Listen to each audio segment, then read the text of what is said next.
Welcome to the show with no name for October 12th, 2012. What's the significance of today's date? It's not Friday the 13th. There you go. God. Beyond him lay the gray Azores, behind the gates of Hercules. I don't remember. Sorry. It's the real Columbus Day. The real Columbus Day. Christopher, boy, has he been getting a rap now that the liberals are in control of everything. Oh. Yeah? History was what it was when it was, not what you want to make it out to be today. You know, how did Obama celebrate Columbus Day by dedicating a statue to Cesar Chavez and the you know, fantastic. You know, I've read a lot of real stuff about Columbus. One of the, I think, of course, Morrison's Admiral of the Ocean Sea was the classic historical treatment of it, but I also read Washington Irving's biography of Columbus. Now, Irving was an American consul in Spain for many, many years and had access to the original records. Columbus's logs, including the fake one, I think. He had two logs, the fake one and the real one, to fake out his crew, make them think they'd gone farther than they had. But it was really great because he told the story the way it actually happened. A lot of the stuff that Columbus gets blamed for these days was the work of subordinates who violated his orders. He had left the crew behind in Hispaniola, Dominican Republic in Haiti, for those of you who are unfamiliar, with strict orders as to what to do. Well, while he's away, they enslaved the Indian population against his orders and all that. Pope Pius III issues a papal edict saying that it's improper to enslave the natives who have never been exposed to Christ simply because they're not Christians, and all that stuff. And Columbus was hated by his crew. They arrested him, threw him in irons, and look at the crew he had, and all that stuff. He recruited them out of the jails.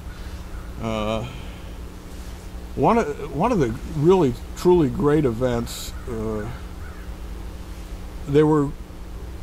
Columbus, I think, had just arrived on his third voyage or something like that, and there were all these ships ready to sail back to Spain with booty. And Columbus was a great sailor. He understood the weather patterns and everything else. He says, "There's a hurricane coming. Don't let those ships sail now." And they ignored him. They just completely ignored him. Part of his deal as Admiral of the Ocean Sea from Queen Isabella was that he got like 10% of everything that was coming out of the New World. Of course, it didn't take long before they reneged on that when they saw how much it was worth.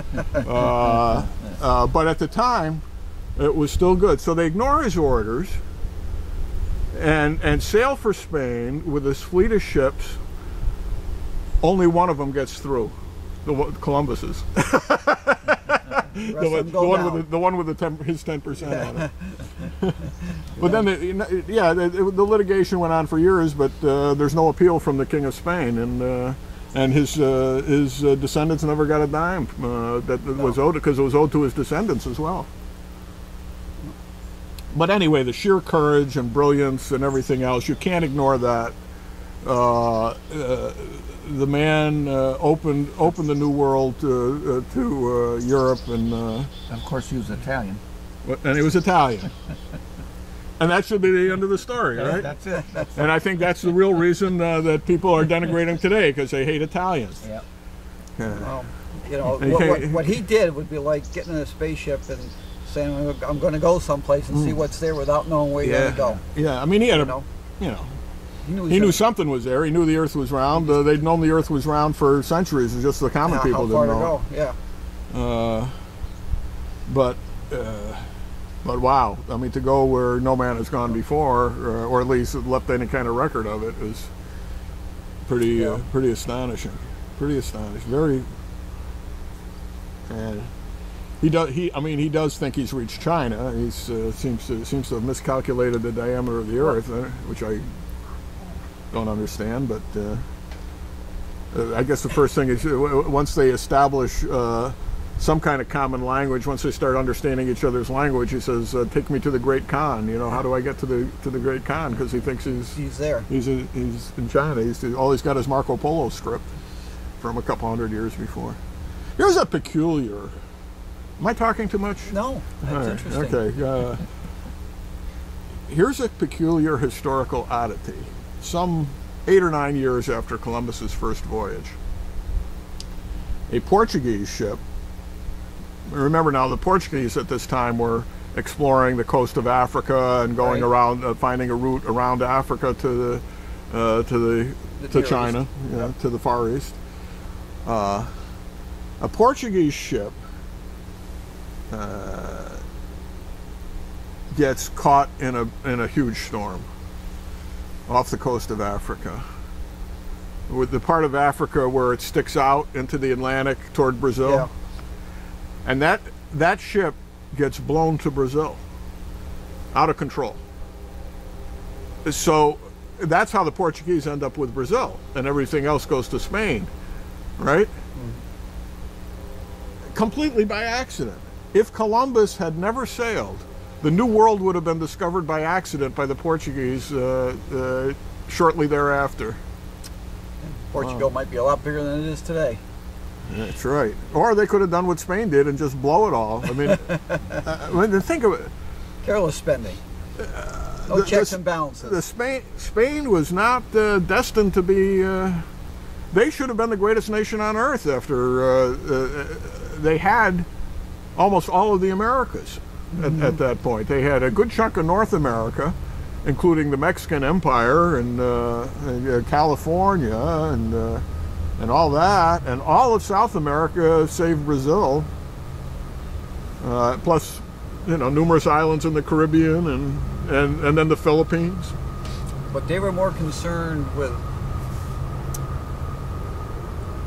exploring than developing, and unlike the English, who wanted to invest and reap, the Spanish just wanted to reap.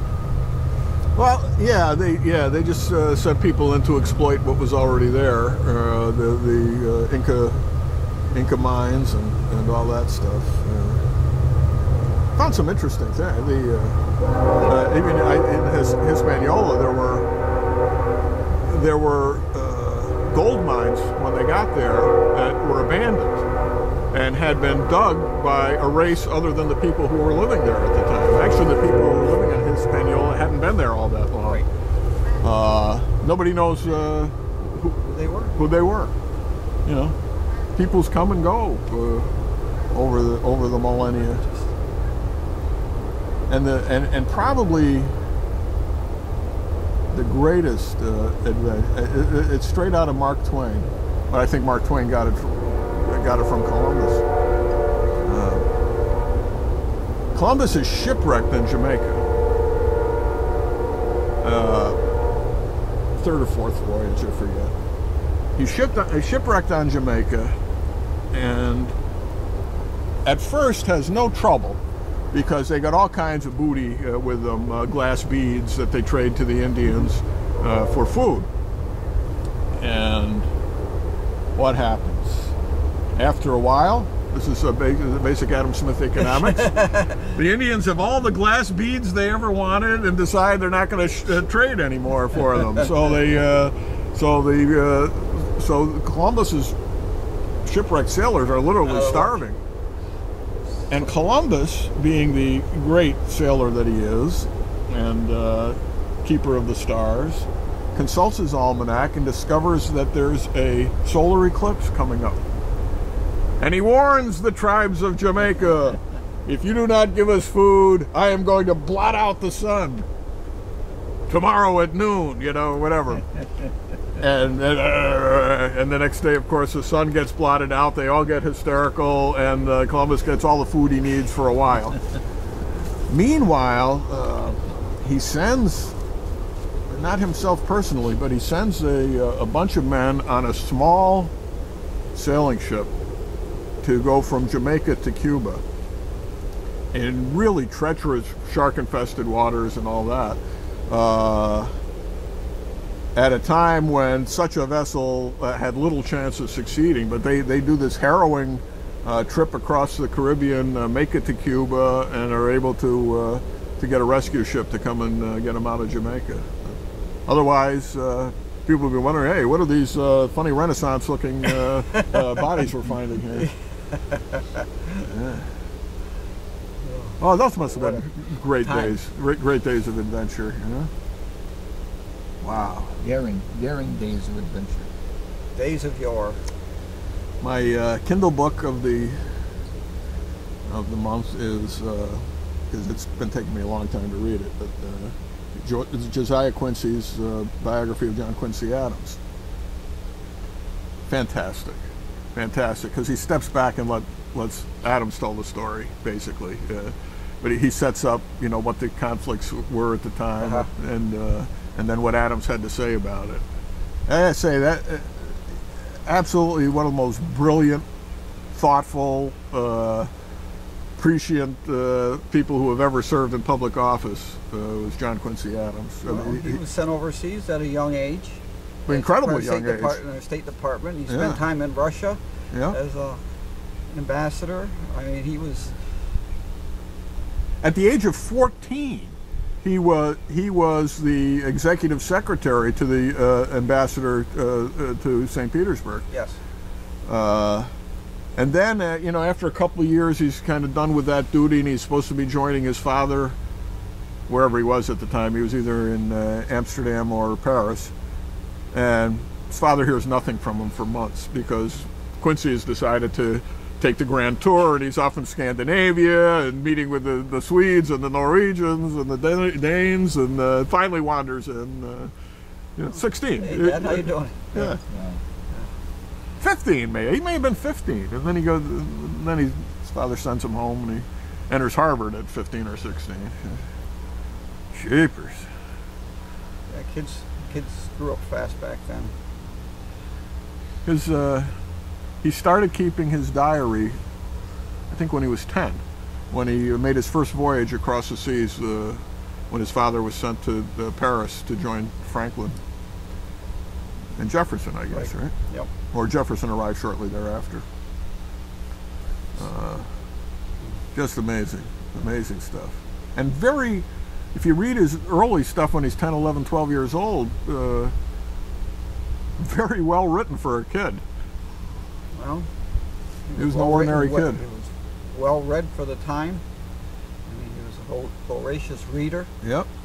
You know, and it was a time of great opportunity for people who were able to invest themselves in knowledge. I wonder what the school tax rate was in Braintree at the time. I don't think it was very much. No, it was non-existent. There were no public schools at the time. Those came later. You were educated by the people you worked with. But in those days, though, they didn't have the activities these kids have nowadays. They didn't have the sports. They didn't have the TV and the games. Yeah, that's true. They didn't, did they? No, they had. That's what they had the time to do, is to read and work. You know, if you were from a family that could afford it, you could spend your time reading, and everybody else worked in the farms or as an apprentice for. Frankly, somebody. they did both. I mean, these guys did both. They had the farm in Braintree, later Quincy. They had on the internet some questions that were asked, and I think it was the 8th or 9th grade in the 1800s. Oh yeah. I think I posted that. Yeah, I posted it at one point. Yeah. Wow. Yeah, I couldn't answer half those questions, especially when they get into the farm and commerce measurements. My Lord. Hectares and They had to know this stuff to graduate. We studied that stuff at one time, right? Kind of like 5th grade or something like that. You know, how many acres to a hectare, or how many hectares to an acre. But that's it. They just told you what those things were. You had to how many links to a chain, how many chains to a rod. That was all the surveying tools Washington grew up on. And somehow they managed to fill the whole country up in a century. Just amazing. Now, getting back to the local the news of the day and yesterday with the debate with the vice presidential. Wait a minute! What are you talking about? Wait a minute! It's my turn to talk now. You know, don't take up the whole 4 minutes. I won't interrupt you. Before that thing was over, I said to Elaine, I said, he keeps interrupting and the moderator isn't stopping him. Oh no, or even mentioning it. And then she interrupts Ryan when he's in the middle of an answer, and it's his. Everybody forgot it was his turn. But that was a heck of a lot more interesting than presidential. Well, it was livelier. It was livelier. Attempted to debate each other, but it was. But at some point, it was almost unwatchable because it was just like listening to one of those talk shows. The ones they have on during the day. Where they invite the people with all their talking points to scream at each other, you know, where you can't understand anything that's going on. And you know, the thing that really gets to me and it upsets me a little bit is there was nothing new. There was nothing new in this debate. All they did was rehash what's been right.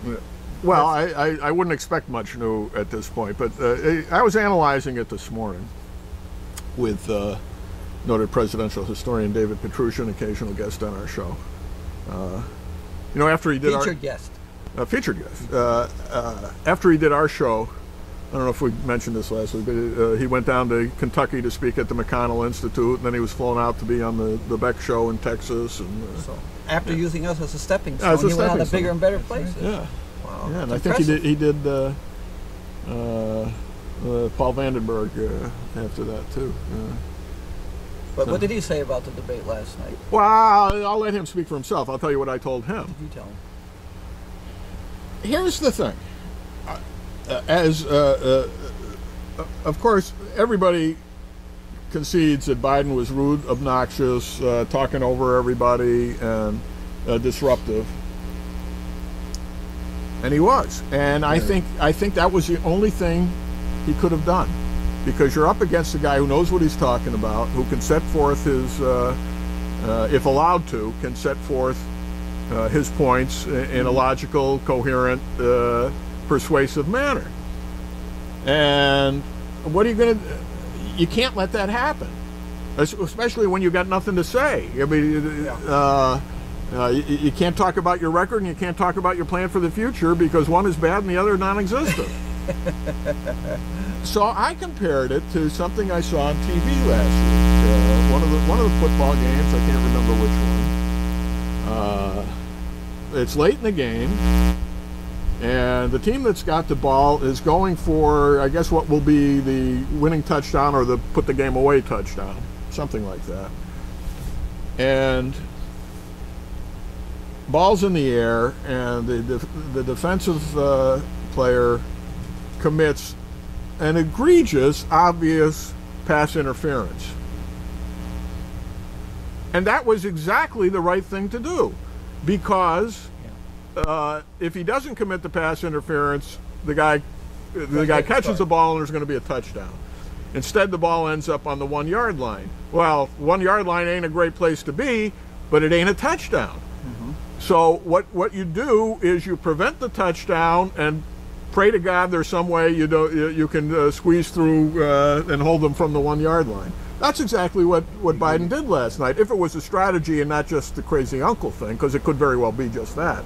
It may not have been. Maybe I'm attributing too much guile to what's just plain insanity and rudeness. Because he's always been that way. He's always been rude and obnoxious. And they say he's a very nice guy personally, but he sure doesn't show it.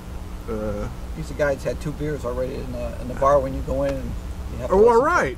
Somebody compared it to the drunken uncle last night, where he starts off all animated, all smiles and all happy. Then in the middle he gets surly and obnoxious, and then at the end he gets quiet and subdued. And they said if it had gone on another 10 minutes, he would have been throwing his arm around Ryan and singing songs with him. But it was. I mean, it was clearly an all Biden show last night because Ryan really, big smile, big smile, is laughing while he's talking. Ryan handled himself well. He knew his material. those of us sitting on the sidelines, of course, said, "No, hit him with this, hit him with that," and he didn't. And he's not quite ready for presidential politics. He's certainly ready to be president. He may not be ready for. He was showing his youth and inexperience. The brains were obvious, but he let himself get rattled a couple of times. When Biden would interrupt him, he'd lose his train of thought, and then he'd have to take a second to come back with it. And that's just a matter of experience. You need to do this 20 or 30 or 40 times before you're comfortable with it. And he's never been in that kind of a debate. That being said, he did okay. That was more a debate than the two presidential candidates. Well, because only one of them was talking in that one. But I mean, you can't even keep track of the stuff Biden is saying. It's going by so fast, and he says it whether there's an ounce of truth to it or not. I mean, he says the craziest thing. He really got nailed at the beginning with the Benghazi thing. The first question everybody's listening, and he was asked the question about what did you know and when did you know it, and he completely ignored the question for 2 straight minutes. Completely ignored it. And it was obvious that he was completely ignoring it because there wasn't much he could say. So then afterwards he just makes it up. When it comes back to him, he says, no, this is what the intelligence people told us, which is baloney. The intelligence people have already testified before Congress. No, we knew. We were watching. They were watching this thing in Washington as it was happening. They had television cameras there that were beaming it back to Washington, so that within minutes they all knew that they were under an armed attack. Not that there was no protest involved, and when all the spokespeople, including the president, were saying this was all about that YouTube video, they knew that wasn't true at the time. So for Biden to claim otherwise is just an outright lie. Well, up until now, Fox News has been the only people who are interested in it, but now the mainstream media is starting to pick it up because it's kind of ignorable, not ignorable, and it's blatant. It's blatant. Brett Barrett just laid it out with all the videos of what everybody said, when they said it, who knew what, when they knew it, and it's pretty damning, really.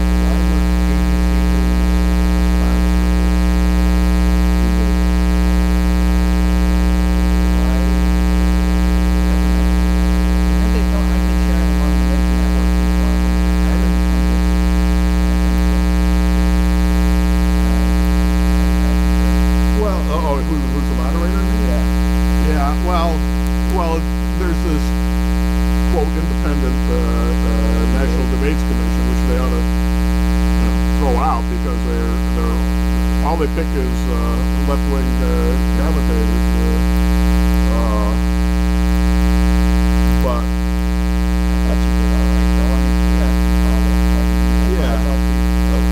she interjected herself a bit too much.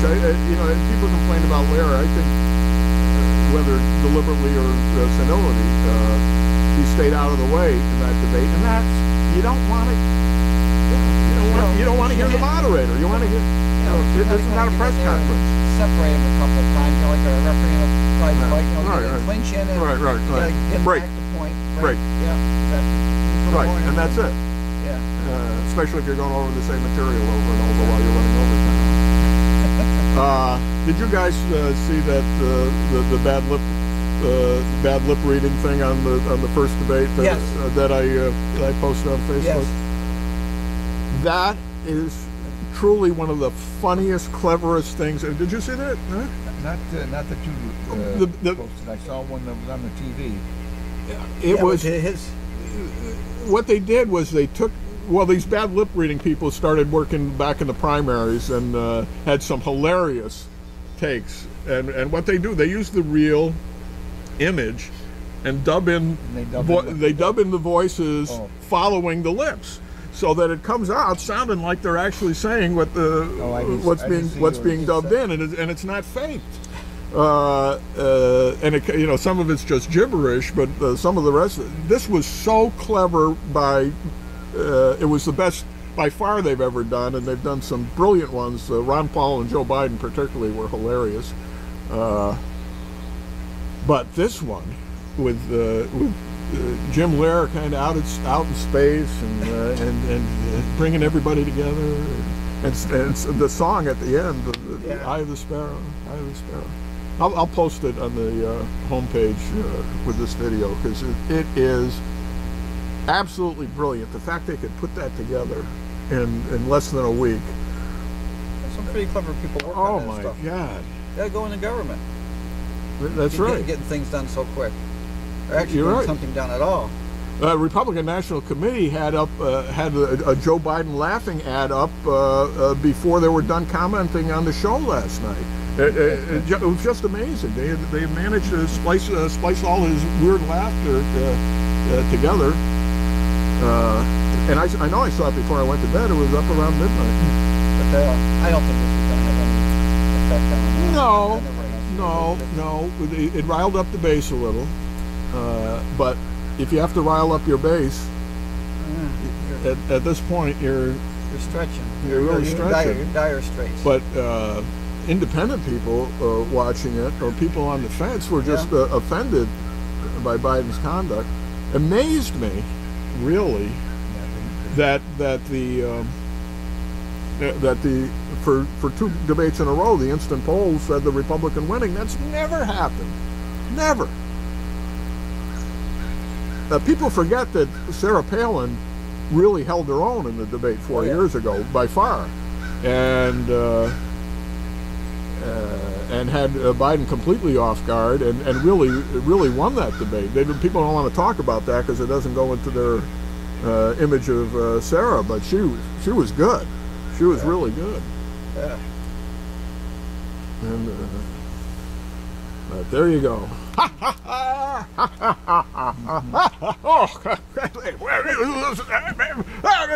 That sounds like our mayor. Every other word, every other statement, she's got a laugh. Well, that's a giggle. You know, that's different. That's Biden is a guffaw, and she should show a little more teeth when she giggles.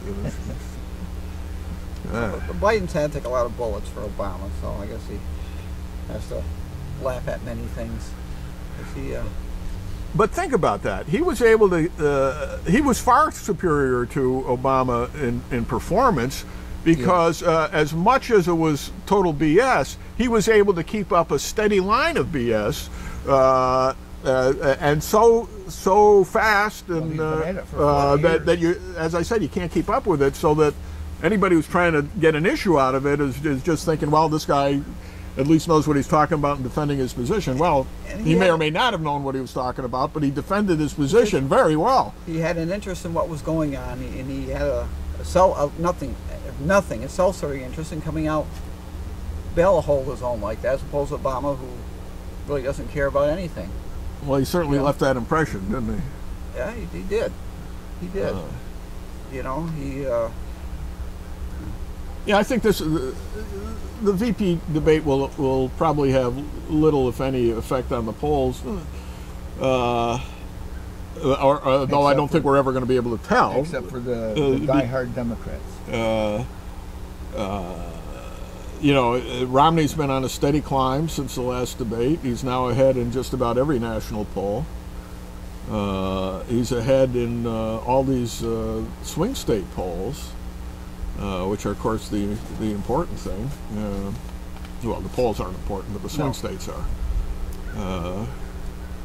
And so if he goes up a bit after this debate, I don't think you can attribute it to Ryan or Biden, but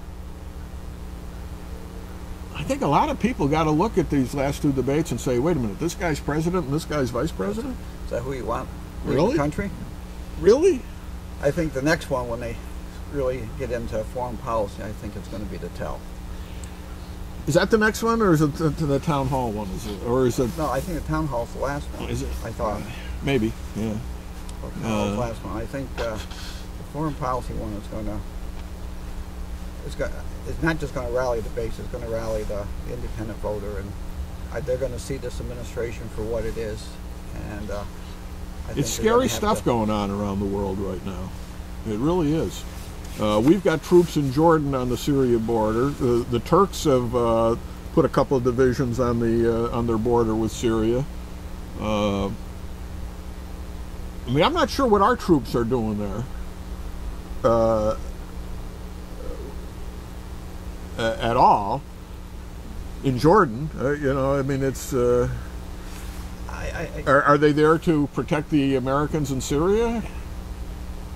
I don't think he understands how every word and deed gets perceived and gets expanded upon when he's dealing with things. He does. I don't think he's that bright a guy. He isn't. I don't. And I don't think he's. And sadly, I don't think he has surrounded himself with people who have an understanding nor an appreciation for what they do, and they certainly aren't listening to the professionals in the State Department who've invested their lives in dealing with this, and every action they're taking not only is wrong, but is counterproductive to what truly needs to be done. It's amateur land. It really is amateur land.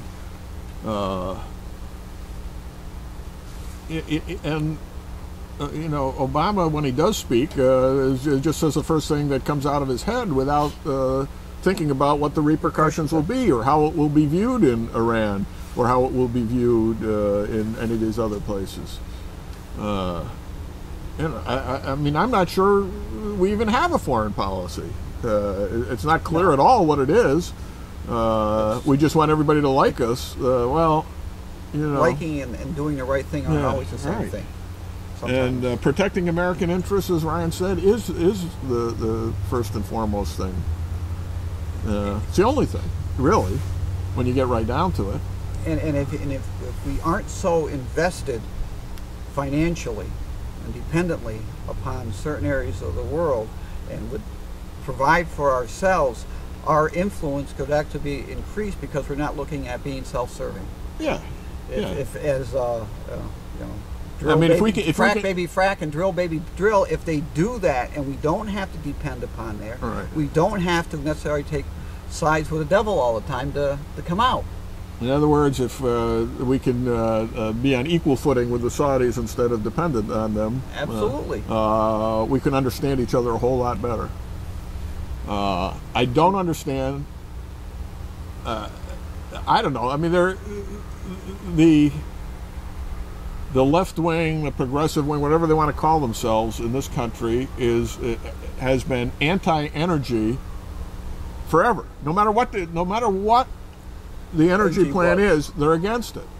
You want clean energy? Hydroelectric power is the cleanest energy there is. Every time there's a plan to expand hydroelectric power, they're against it. Well, no, they want to knock down the dams and you know, and restore nature. Remember when they had that? It wasn't that many years ago where they were harnessing the tides in the Hudson Bay and had all this electricity available, and the Democrats in New York said, "No, we don't want any of that." You know, and the whole deal kind of fell through. And we could have been drawing cheap, clean hydroelectric power from Canada to replace the coal-fired units and the gas-powered units and even the nuclear units in this state. No, we don't want to do that. No. It almost appears that they'd like to bring the United States down to its knees financially and so they can reorganize, make everybody dependent on the government. Brave new world. That's right. And frankly, even if you're an ideologue, I don't understand the ideology. I mean, what's the point of that? What's the point of making it's so that so we don't have rich people? All we have is poor people? One world, one people, and they're all poor. It's crazy stuff. It really is crazy stuff. They don't understand the system. They're looking at another system that has proven to be a failure, That's what we're going to go for, and we're going to fail. They're tearing down that which they proclaim to love. Yeah. You know, and, you know, when they attack people who become successful.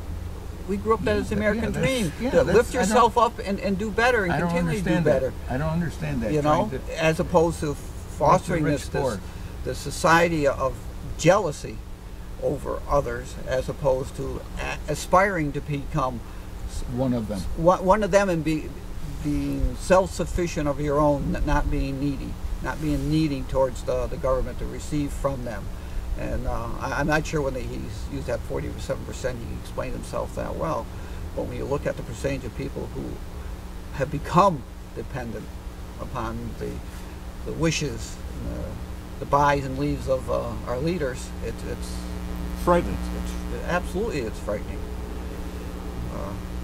But they can't see when they look in the mirror what they're looking at. It's a fool's mirror. Wendy Long, running for the U.S. Senate from New York, is kind of pounding away. I don't know if anybody's listening, but she's pounding away on Gillibrand's anti-fracking position. And boy, if anything upstate New York needs, it's jobs in a new industry. And here's one that is bringing money all over the country. However, but not New York. Not New York. And by the time New York gets into it, they won't even want to do it because A, the taxes are too high here, and it's so successful everywhere else that there may be a glut. There may be a glut of natural gas on the market. Last night was the first ad I've seen that Joe Biden put out.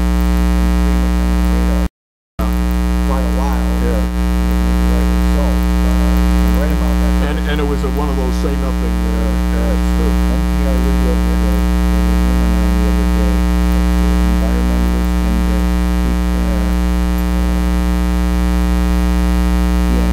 mostly environmentalist, and with a degree, with a doctorate, and she was for this hydrofracking. Really? Yeah, she was good. She cited some things that everybody was complaining about, and she was negating everything. She's really good. She says that there's no reason why they can't do hydrofracking safely. I think there was yesterday I read this little article in the New York Post that there's a oil company that is doing some test drilling out by Oswego to get a better handle on how much there really is. You know, then they go on, of course, and explain that you're not permitted to frack in New York, and they're going to study it again. You know, Cuomo is boy, somebody who I really thought he was on the right track beginning with, but now he's pulling back. He's just kind of settled back into the routine. Yeah, passing the buck along. Well, we'll do another study of a study that, you know, right. We'll keep doing the site until we can find somebody that says what we want. Romney made a great point. For Obama to be bragging about all the natural gas that's been produced since he's been president, and Romney just nailed him. He says everything that's been done has been on private land because the federal land has been off limits to the hydrofracking process, thanks to you. It's a great technology because if they can really produce the amounts of natural gas they're talking about, and apparently, I mean, all over the world they're starting to do it now. Right. It is it's not exactly limitless, but it's hundreds and hundreds of years worth of natural gas. It doesn't take that much to switch automobiles to natural gas. I had a K car. My mother had a K car back in the 70s, Chrysler K car that had dual gas capability. You can go either do gasoline or natural gas on it, and all you had to do is basically throw a switch or push a valve on the engine. That's all you had to do. You know, and what a boon it would be to the northern and northeastern states when you spend so much to heat your homes and so many people use natural gas. I mean, you can knock that down to a reasonable amount. I mean, again, you're investing in an industry and putting people to work. You're also investing in the rest of the economy because now people have money to spend on other things than simply providing the basics for themselves. Right. And by them spending that money, what do you produce? Jobs. And what do you produce with those jobs? Taxes. Okay? That those people are now going to be able to afford to pay and put back in. So it's a double win. you're not spending on the government's half of these things. You're putting people to work who are going to have an income, and then you're going to put back into the system to allow you to do some of the things you need to do. And you know, as and more people start using the gas instead of the oil, the price of the oil is going to come down until things come into balance. That's right. So crazy stuff. I don't know if you had time to see it, but the inflation figures came out this morning. And if you're not using any energy or buying any food, there was no inflation. Good. If you are, it's like 12% a year. So we are eating, aren't we? Yeah. I'm thinking about that because I'm going to Boston again this afternoon, and that trip is getting more and more expensive. Are you getting interviewed for the Boston job? What's that? Are you getting interviewed for the Boston job? I'm not at liberty to say. I'm not at liberty to say, but as you know, Larry Lucchino is a big fan of my granddaughter. You got an in. Who is this, Larry? Larry Lucchino is the chief executive officer of the Boston Red Sox. Oh. And he was smitten with my granddaughter when they met in February, and gave her a tour of the clubhouse and brought her into Bobby Valentine's office.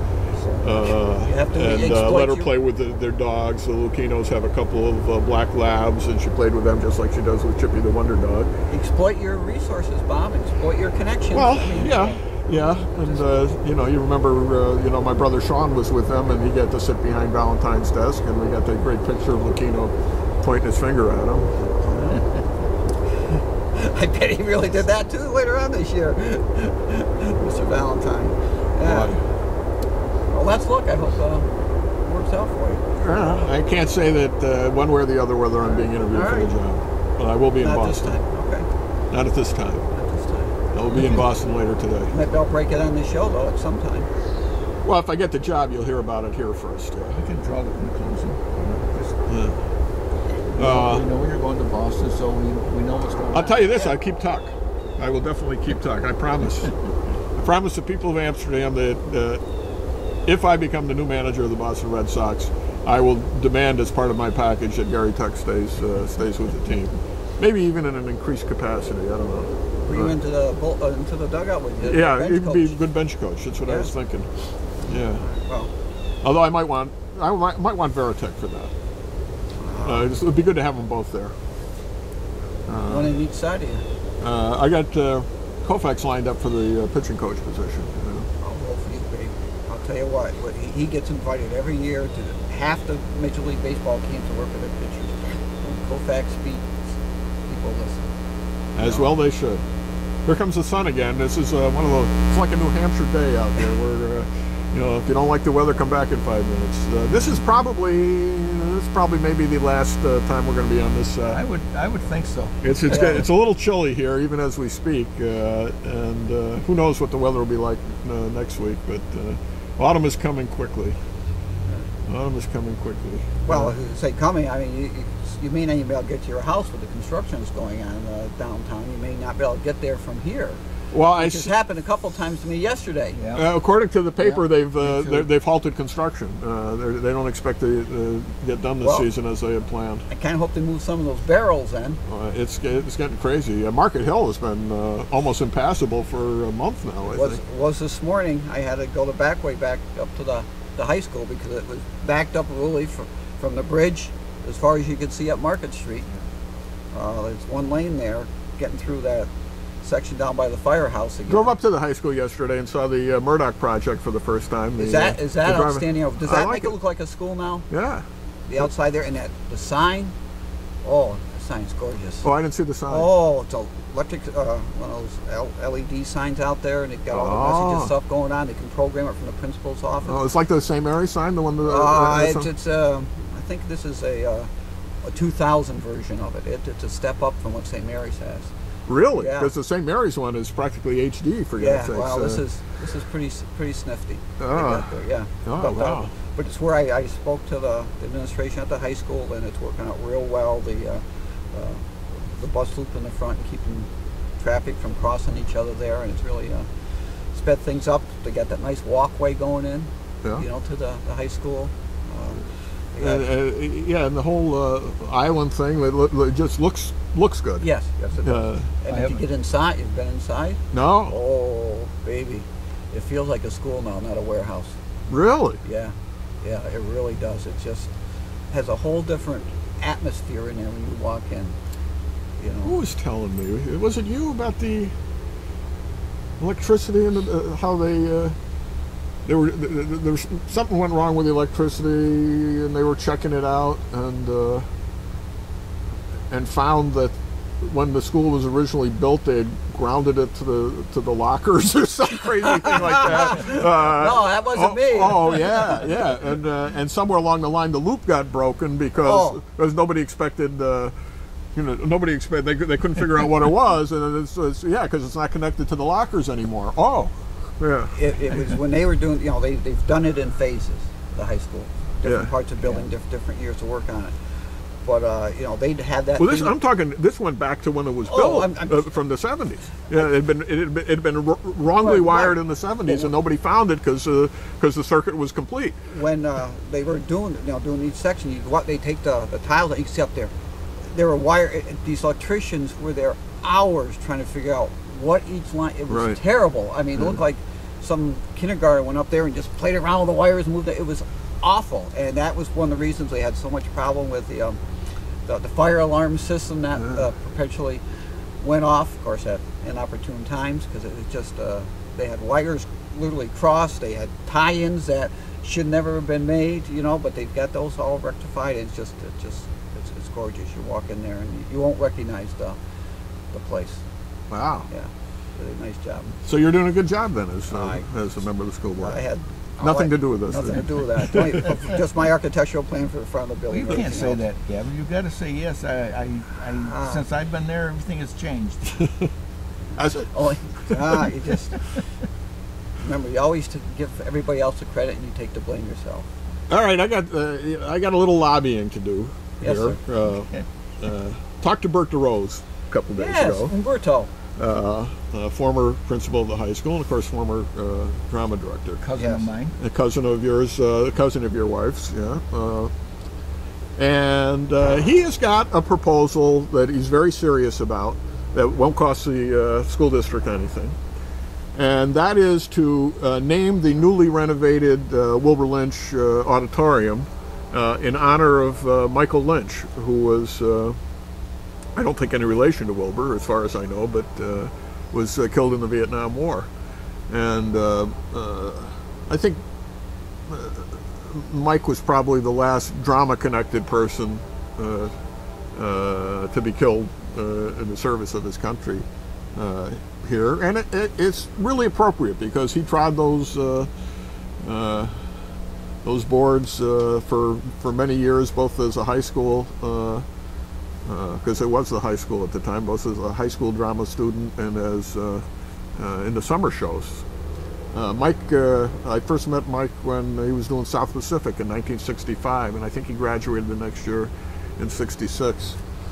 And Bert was telling me how he of course, a bright guy, went off to college, and Bert was telling me how he ran into him a year or two later and says, "How's college going?" He says, "I quit." He says, "I need to serve my country." This is in the height of the Vietnam War, when people were dodging the draft and everything else. On top of everything else, Mike was a genuine conscientious objector. And he joined the service as a conscientious objector and became a medic. And he said at the time, he says, "I can't kill anybody. It's against my conscience to go into the war as a combatant." He says, "But I have to serve my country.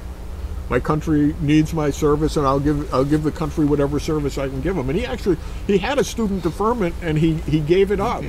He gave it up to go to Vietnam and take care of the wounded on the battlefield, and was himself killed as a medic. And his name's on the wall down in Vietnam. And a hell of a guy, nicest guy you'd ever want to meet, and very funny. He told me some jokes I can't tell now, but when I was 14, 15 years old, I thought they were pretty damn hilarious, and they still are pretty good. He also was responsible for giving me one of the occasional riffs I use, and that was he did his Richard Bartizel impression. Richard Bartizel, of course, did the polka party on WCSS for like 40 years, something like that, before he retired, and would do it in Polish. But Mike, who I don't think was Polish, could do this Richard Bartizel very well. You know, Stacja Radio WCSS 1490 of Amsterdam, New York. Piva Genesee. Why did you push Genesee beer? Because Richard was the distributor for Genesee beer, and so he sponsored his own program. He sponsored the polka party, and if you don't know Polish, but you're listening to the program, you couldn't mistake every other phrase out of his mouth was Piva Genesee, Piva Genesee. And his son still runs the place, Chris. Chris and Margaret.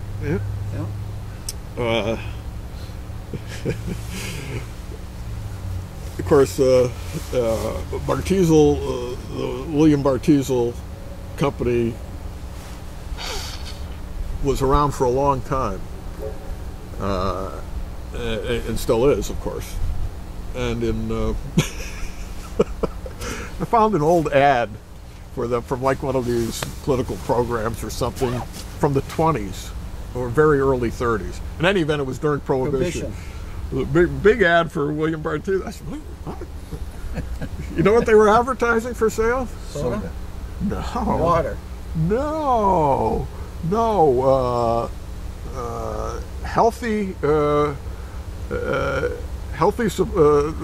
medical supplement.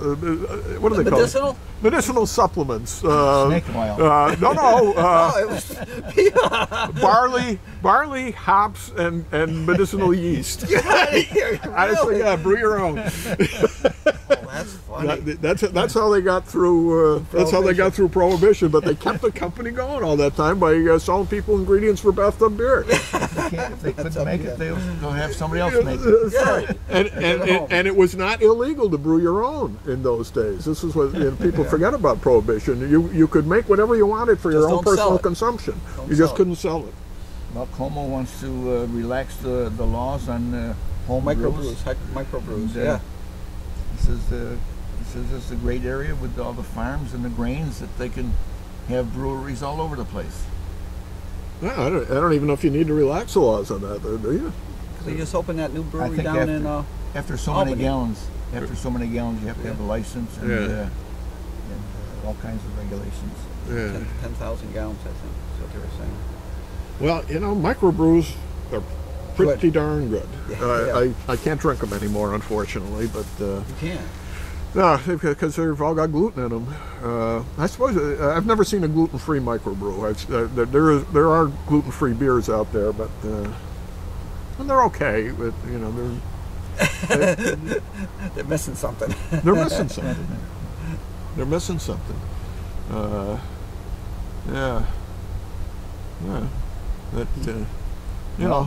according to the bread books that I've been reading on because of my outdoor oven, it says if you make the bread correctly, the gluten will not bother people who are gluten intolerant. Really? Yeah. Baloney. Yeah, well, that's what it says. It says that scientifically it doesn't bother anybody, but it isn't just the matter of mixing the dough and yeast. It's making it yeastless. Useless? Yeastless? Or useless? Well, natural yeast, not in putting yeast in it. I don't buy it. Send me this. I'll try it with my bread maker. You make your own bread? I have to really. The gluten-free bread you can get in the store is pretty awful. It costs you like $7 for a tiny loaf, like an 8-ounce loaf, $6 or $7 frozen, and then you can use it as toast, but it's bland, and you make your own or. So like rolls and things like hot dog. That place out in the place out in the hamlet of Glen. I don't think it's open anymore, but they made their own their own homemade bread, gluten-free bread there, and that was quite good because they. So like hamburger and hot dog rolls you can't eat either? Oh no, and the gluten-free ones are just kind of tasteless and. Hey, it's raining. Yes, it I don't know what we're gonna do here. Well, let's stop. 11 o'clock. What time is it? 11 o'clock. We may have to cut this short. So. Can you finish your? We diverged from what you were saying about Mr. Lynch. Oh. No, that was about it. That was about it. But Bert would like the theater named after him. Cost nothing, and well deserved. His mother's still alive. I can tell you he has spoken to the superintendent about this, and the superintendent has spoken to the board about it. And I kind of got the impression that they were going to look at some sort of nomination process to open it up, so it's people have an opportunity to do that, and they could make a informed decision as opposed to saying, well, somebody did this and that's how it went. Yeah, but that's fair. I think it's something that's it's on the agenda, and they would like to name, just as we named the auditorium at the high school, the Bert DeRose auditorium up there. Right. We'll do the same thing here. Have you seen the Lynch auditorium since they finished it? Well, a few years ago. No, they just finished it. They just did more? No, the Lynch. Oh, the Lynch one. Lynch. Oh, I'm sorry. Oh, I'm sorry. Yeah, no, Lynch. No, I have not. You ought to stop over and take a look at it. It is absolutely gorgeous. It's a great theater. It's the acoustics are wonderful. Yes, they are. They got new seating, the stage. They've got the chandelier. They kept some of the historic designs and things aside. It's absolutely, you got to see it. It's like Proctor's, mini Proctor's. Not Proctor's quite. is. I wouldn't put it. Nah, this is better than Proctor's. Better it's than their Proctor's. Own, better than Proctor's, yeah. Well, did you restore the gold leaf around? No. I didn't do that. No. That was the end of well, next time. But it's beautiful. You'll really be impressed with it. Yeah. I always loved that theater. We did the summer shows. Yeah, I remember going over there. Talking to Bert, because he'd gone to Mary Poppins down at Proctor's and was really excited about how great it was and the special effects and all that. But Bert did it long before there was Mary Poppins on Broadway. Bert did it like in 1965. Really? He did it in the fall of '65 when the movie was like a year old. And you're saying, now, how the heck did he do that? Where did he get a script? And well, the music was available because the song sheets from the movie were out there, but they essentially orchestrated. Well, they didn't orchestrate them. They had the piano. They just used the standard sing-along song sheets that were for sale in every piano store. And Eddie Schwartz, his father was the fire chief. Eddie was just a great character and brilliant guy. He was at Albany State. I don't think he was a senior when I was a freshman, so he was a few years older than me. Eddie, he's probably in that class or had just graduated. Maybe he had just graduated. Eddie went to see the movie a couple of times and wrote down the entire dialogue when he got home. Honest to God, scene for scene, they had a little trouble with the Tea Party on the ceiling scene. The first time, in fact, they eliminated it the first time they did it, and a line referencing it stayed in the show. It made no sense if nobody had seen the movie, but it was great. Mike Lynch played Mr. Banks. Chrissy Boyce was Mrs. Banks. Peggy Martin was Mary Poppins. It was just wonderful. What's his name? Paul Robbins.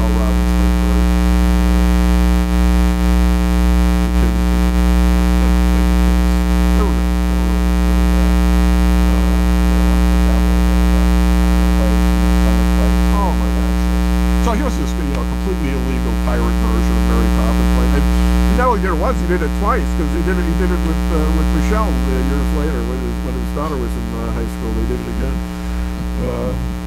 That was before people got so touchy. But you know, they used to do three shows a year. Right. They did the children's show, which you know they did Peter Pan and Mary Poppins and Cinderella, you know, Sleeping Beauty. I think they did one year. So they would do a kids show in the fall, and then in the winter they would do a serious straight play. Drama. They do drama. They do a drama like the Helen Keller thing. What was that I called? didn't see that one. Okay. Just poor Helen Keller. She burned her fingers trying to read the Waffle Iron. Yeah. I have to say Mary Miracle, Shelley. the Miracle Worker. Yeah. The Miracle Worker. They did the Diary of Anne Frank and stuff. I mean, really good They were stuff. serious. And then in the summertime. And well, no. And then in the spring at the high school they would do the big musical. You know, Sound of Music or Little over the years they did them all.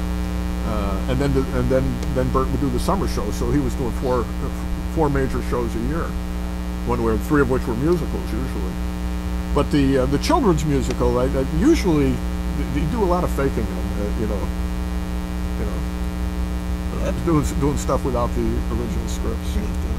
Schwartz I'm sure Schwartz did the script for Cinderella too.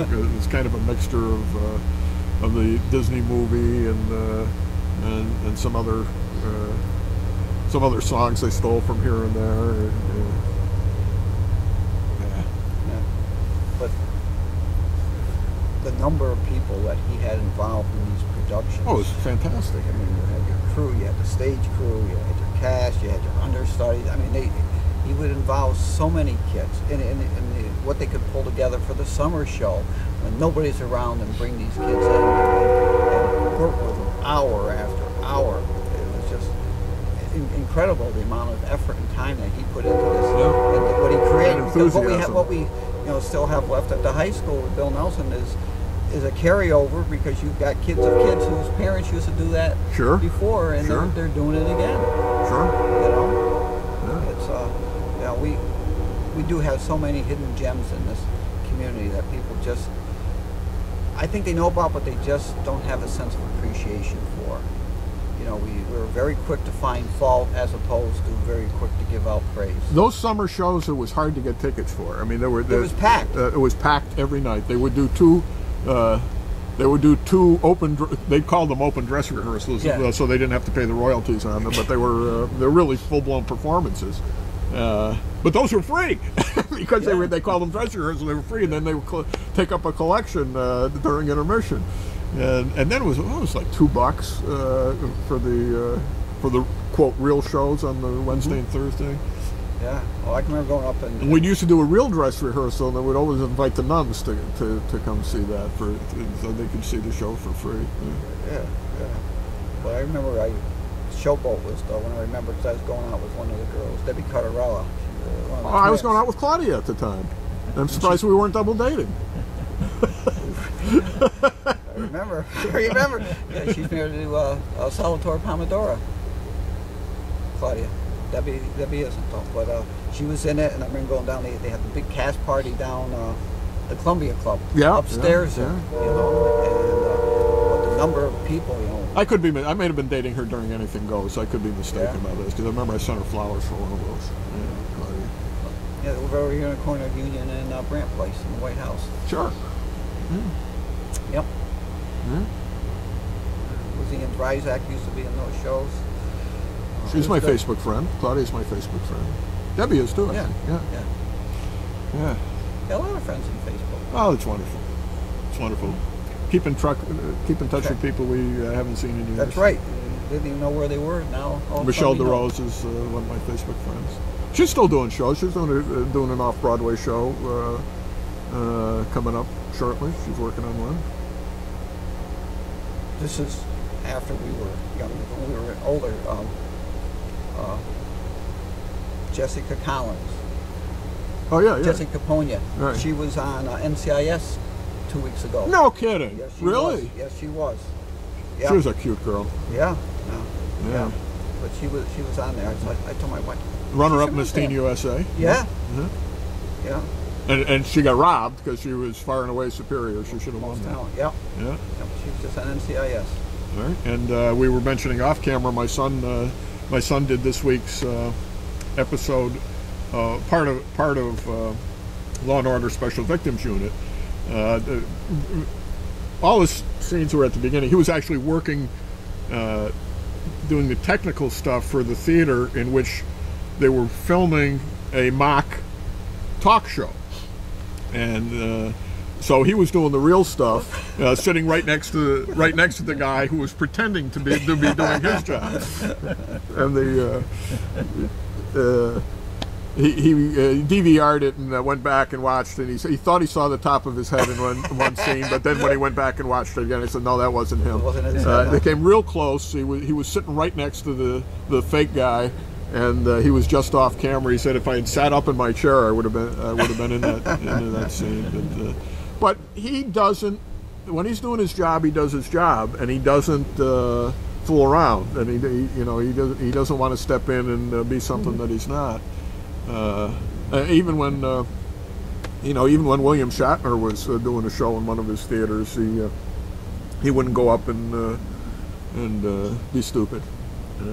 He had somebody else do it for him. Yeah. Well. Very professional. He's off to California next week. They wanted him to do the program a show for the La Jolla Playhouse, which is going to be a big production that may be going to Broadway. So they're trying it out in La Jolla, which is nice because it's La Jolla's right next to where my brother lives. So he's going to get to see my brother and Aunt Rose and all the cousins and hopefully the new baby cousin. My nephew's son is 3 months old now. The next generation of Goings, Adam Benjamin Going. Adam Benjamin. Yeah. Yeah. Benjamin is name they picked out. No connection. No connection to my side. We got Benjamins in in my wife's family, but that's the other line. So I don't know where they got the name. The first professional play I ever went to see, we went with Gene Lees to London, when we were seniors, tour England, part of our history and culture course that he taught, or he had taught, is an exaggeration. And another friend of ours, Ken Traskus, went with us, and he and I went down. He was in your class, right? Yes, he was. Yeah. He and I went down to get tickets to see the play Hair. And, Really? Yes, in London. And we went down, and they said, we're sold out. That must have been brand new at the time, right? 1970, Yeah. February 1970, and they said, we're sold out for both our shows. But they said, there's people out here scalping tickets. All right, so we went out and we found a guy, and he sold us tickets. I think we paid $10 or 10 pounds for 2-pound tickets. All right, so we went. The first show ended, and we went in for the second show, and the usher was showing us where to sit. We were in the last row in the balcony. We had to lean over because it was that high up. So the play's just about ready to start, and these two couples come in, and they said, "You've got our seats." Oh my God! And that was one of the things I said. And I said, "No, these are no. Go down and get the usher." And the guy, You got pirate scalp tickets? they looked at him, and the guy said, "So Ken and I and this other couple there said, you guys have to come with me." And they gave the people the seats. I said, "Well, we pay for your tickets." He says, "I know you did." What was happening was in England at the time, they had just gone to a Ticketron system. Oh, come on in. You got to come around the wire here. It's, And it was a Ticketron system, and they sold at the same time these 4 seats twice. So our so it's all tickets legitimate. were legitimate. No, you got to come in tighter. You got to get tighter, not looser. And I said, "Well, what are you gonna do?" He says, "Come with me." So he sends the other 2 guys with another usher. He brings us. We sat down, 5th row, Center Orchestra. No Wow. kidding. Oh, Okay, and there we're- you go. okay, so Those were worth 10 pounds. We were dressed kind of like we are today, very casual. So we're sitting there next to these Brits who are in their gowns and tuxes and stuff, right? So the play starts. You know, there's nudity in it, and we can hear the Brits say, "Oh, this is terrible. Oh, this is disgusting," right? And we're thinking, "Yeah, you're 18 years old. Yeah, this is great, right?" But the best part, well, other than watching it, was at the end of the second show, they have a cast dance party, and everybody in the theater can come up on stage and meet the actors and dance and everything. The girl who had the main lead in the play there looked just like Mary Tyler Moore in all aspects of Mary Tyler Moore, and I had never seen that look so good.